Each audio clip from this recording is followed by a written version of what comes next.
할렐루야. 주 예수 그리스도 이름은 이 세상에서 가장 아름다운 이름. 우리가 그 이름만 입에 담아도 우리 입술에 담아도 정말 가슴이 뜨거워지고 우리를 정말 우리 성령께서 우리 가운데 임재를 나타내시는 그런 아름다운 이름입니다. 그리고 그 이름은 가장 강력한 이름이고 그 이름을 우리에게 주셨다는 것은 그분의 권세를 주신 것입니다. 우리도 그분의 권세로 예수님이 이 땅에서 그러하셨듯이 우리도 그렇게 상황을 다스리며 살아갑니다. 8월 24일 목요일입니다. 오늘 우리가 함께 말씀으로부터 하루를 시작합니다. 정말 이런 영광이 있다는 것은 너무나 아름답습니다. 우리가 말씀을 붙들고 말씀대로 기능하면 바로 우리 삶을 우리가 조정할 수 있다는 것, 정말 놀라운 정말 특권입니다. 오늘 우리가 함께 나누는 말씀의 제목은 하늘의 판테온 그렇습니다. 하늘의 판테온. 판테온이라는 그 단어를 번역하기가 약간 곤란하니까 그냥 판테온으로 썼습니다. 베드로후서 1장 4절 같이 읽겠습니다. 이로써 그 보배롭고 지극히 큰 약속을 우리에게 주사 이 약속으로 말미암아 너희가 정욕 때문에 세상에서 썩어질 것을 피하여 신성한 성품에 참여하는 자가 되게 하려 하셨느니라. 그래서 우리가 약속을 주셔서 그 약속은 바로 우리가 신성한 성품, 하나님의 신성한 성품에 참여하는 자로 살게 하셨느니라. 그래서 여기서 참여하는 자, 신성한 성품에 참여하는 자라는 그 그룹을 이게 그리스 신화의 그 근거에서 판테온이라고 이제 부르고 있는 것입니다. 읽겠습니다. 오늘의 본문 구절은 베드로 사도는 우리가 신성한 본성에 참여한 자라는 것을 알려줍니다. 여기서 신성한 성품에 참여하는 자라고 번역된 부분의 헬라어 원문은 신성한이라는 말과 본성이라는 말이 결합된 테이오스 피시스라는 인데 그 의미는 신성한 부류의 신들, 하나님과 같은 부류의 동료를 뜻합니다. 즉 하늘의 신들이라는 말입니다. 그래서 여기서 판테온이라는 말에 대해서 지금 얘기를 하고 있는 것인데요. 보니까 신성한 성품에 참여하는 자라는 헬라어 원문은 신성한 말이라는 말과 본성이라는 말을 결합해서 데이오스 푸시스라는 말을 그 단어로 쓰고 있는데요. 이것은 다시 해석하면 신성한 부류의 신들이다 그랬습니다. 그런데 이 신성한 부류의 신들이라는 그 의미를 쉽게 한 단어로 말해주는 것이 바로 판테온이라는 말이라는 것이죠. 왜냐하면 이것은 그리스 신화에서 나온 말인데요. 그 이후로 한번 읽어보겠습니다. 이는 그리스 신화를 떠올려줍니다. 그리스의 판테온이란 주신인 제우스를 필두로 한 모든 신들의 모임을 가르치는 것입니다. 그러니까 제우스 신이 가장 높은 신인데 그 신뿐만이 아니라 그 주변에 많은 신들이 있죠. 그걸 한꺼번에 일컫는 말이 바로 판테온이라는 말입니다. 오늘의 본문 구절은 예수님을 머리로 한 더 큰 판테온을 알려줍니다. 그러니까 우리가 거듭나서 그 신의 본성에 참여하는 자가 되었는데 그것은 마치 그리스 신화에서 제우스 신을 중심으로 말미암아서 많은 신들의 그 모임인 판테온이 있었던 것 같이 예수님을 필두로 한, 예수님을 머리로 한 더 큰 판테온이 있는 것을 알려준다 그랬습니다. 그리스 신화는 그냥 신화일 뿐이지만 실제적으로 더 큰 판테온이 바로 예수님을 머리로 하고 우리가 그 거듭남으로 말미암아 그 신성한 성품에 참여하는 자가 된 그 모임에 대해서 지금 말하고 있는 것입니다. 더 큰 판테온을 알려줍니다.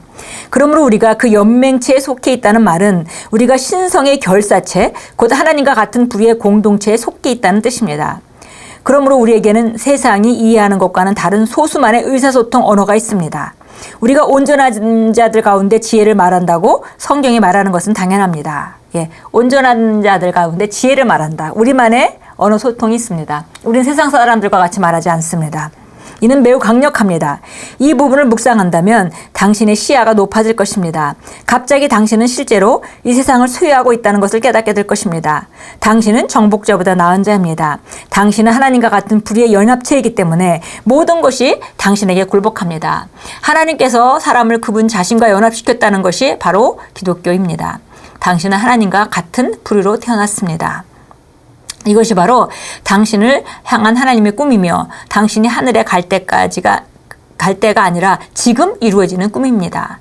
이 꿈은 하나님께서 그리스도 안에서 이미 이루셔서 활용할 수 있게 하신 것입니다. 예, 바로 하나님께서 우리를 구원하시되 우리의 영혼을 구원해서 지옥에 가는 것으로부터 구원을 하신 것뿐만이 아니라 우리가 바로 하나님의 그 무리, 여기 우리가 흔히 얘기하는 판테온, 하나님의 무리 가운데 속한 신성한 성품에 속한 자로 만드셔서 우리가 이 땅에 살 때부터 시작해서 하나님의 나라에 갈 때뿐만이 아니라 이 땅에 살 때에도 바로 우리가 다스리고 살 수 있도록 그것이 하나님의 꿈이고 그것을 우리에게 주신 것이기 때문에 구원 안에 주신 것이기 때문에 그런 삶을 우리가 살기를 기대하시는 것이 또 하나님의 지금 심정이십니다. 그래서 이 꿈은 하나님께서 그리스도 안에서 이미 이루셔서 활용하게 하신 것입니다. 고린도전서 1장 9절은 말씀합니다. 너희를 불러 그의 아들 예수 그리스도 우리 주와 더불어 교제케 하시는 하나님은 미쁘시도다. 이것이 바로 예수 그리스도의 복음이 우리에게 가능케 하신 일입니다. 예, 우리를 부르셔서 우리 주와 더불어서 교제케 하셨습니다. 예, 이 교제, 여기서 바로 우리가 하나님의 신성한 성품에 참여하는 자가 돼서 우리가 한 무리로 그분과 함께 교제하는 상태.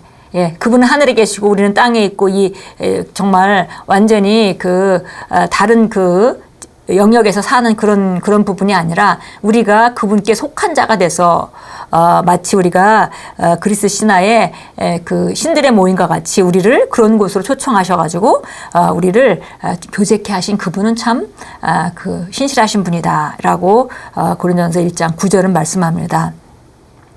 당신은 아버지와 아들과 성령과 영들의 결합 안으로 들어갔습니다. 이것이 바로 하늘의 판테온입니다. 예. 정말 우리 위치를 말해주고 있습니다. 우리 위치를 인식하는 것은 우리가 이 삶을 다루는 그 위치가 달라지게 되고 그러면 우리는 정말 그리스도 안에서 우리가 누구인지 바른 위치에 서게 되는 것입니다. 시편 82편 6절 보겠습니다. 6절 읽겠습니다. 내가 말하기를 너희는 신들이며 너희 모두는 지극히 높은 이의 자손들이라. 여기서 너희는 신들이며 라는 뜻이 바로 그리스 신화에 나오는 판테온에 대한 그런 개념입니다. 그래서 우리가 이 땅에서 지옥으로부터만 구출받은 것이 아니라 우리 신분을 이렇게 높이셔서 우리가 하나님과 예수 그리스도와 함께하는 그런 신성한 성품에 우리가 동참자가 되게 하신 것에 대해서 말씀하고 있습니다. 예, 요한복음 1장 12절 읽겠습니다. 요한복음 1장 12절입니다. 12절 읽겠습니다. 그러나 누구든지 그를 영접하는 사람에게는 하나님의 아들들이 되는 권세를 주셨으니 즉 그의 이름을 믿는 사람들에게니라. 예. 누구든지 예수님을 영접하게 되면 하나님의 아들이 되는 권세를 주셨다. 바로 여기 우리가 얘기했던 하늘의 판테온에 초청받는 그런 일이 우리가 예수님을 영접할 때 일어나는 것입니다. 하나님의 아들들이 되는 권세를 주셨으니 즉 그의 이름을 믿는 사람들에게니라. 예수 이름을 믿고 그분의 주로 받아들이게 되면 그러면 우리가 하나님의 아들이 되는 권세가 되는 것이고 하나님의 아들이 되는 권세는 그냥 권세만 주어진 것이 아니라 그 위치 자체가 바로 하나님의 신성한 성품에 동참하는 자, 즉 하늘의 판테온에 속한 자로 부름을 받는 것이다. 이렇게 말씀하고 있습니다. 요한일서 1장 3장으로 갑니다. 요한일서 1장 3절입니다.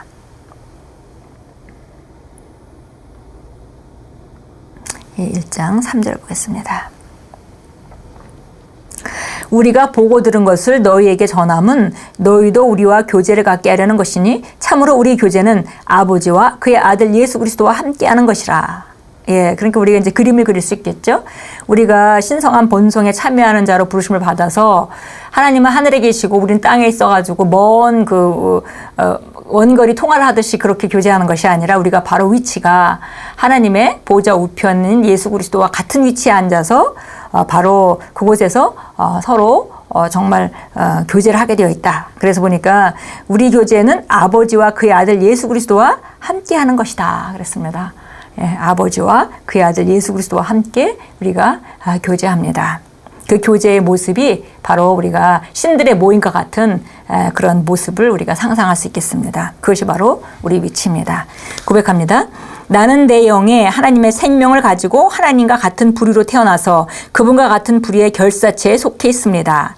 나는 파괴될 수 없고 대적할 자가 없으며 항상 승리합니다. 나는 인류의 평범한 영역에서 하나님과 같은 부류의 초자연적인 부류로 옮겨졌습니다. 할렐루야. 우리 위치가 바로 예수님과 함께 앉은 하나님 보좌 우편의 자리, 그 자리로 우리가 초청을 받았고 우리는 정말 이 땅에 살지만 이 땅에 속한 자가 아닙니다. 우리 위치가 바로 하늘이고 그러니까 우리가 다스리는 것은 너무나 당연한 일입니다. 초자연적인 부류로 우리가 옮겨졌습니다. 예, 오늘도 우리 위치를 종종 다시 인식하시면서 우리가 이 땅에 있는 일들을 어떻게 다뤄야 할지 접근하실 때마다 정말 하늘에 속한 자로서 기능하시고 생각하시고 다루시는 그런 귀한 하루로 만들어 가십시오. 하나님께서 우리에게 주신 놀라운 이 권세는 우리가 인식하고 믿음으로 활용할 때 실제적으로 역사하고 하나님은 우리에게 주신 권세를 우리가 잘 활용하기를 오늘도 기대하십니다. 기억하십시오. 우리는 하나님의 신성한 본성에 참여한 자가 되어 있고 우리는 하나님의 부류에 속한 자가 되어 있고 우리는 이 땅으로부터 구별되었습니다. 오늘도 승리하루 또 많은 사람들에게 정말 그 축복을 나눠주는 그런 하루로 만들어 가십시오. 그것이 빛의 자녀인 우리가 이 땅에서 가지고 있는 분복이고 또 우리 사명이기도 합니다. 예수 이름으로 축복합니다.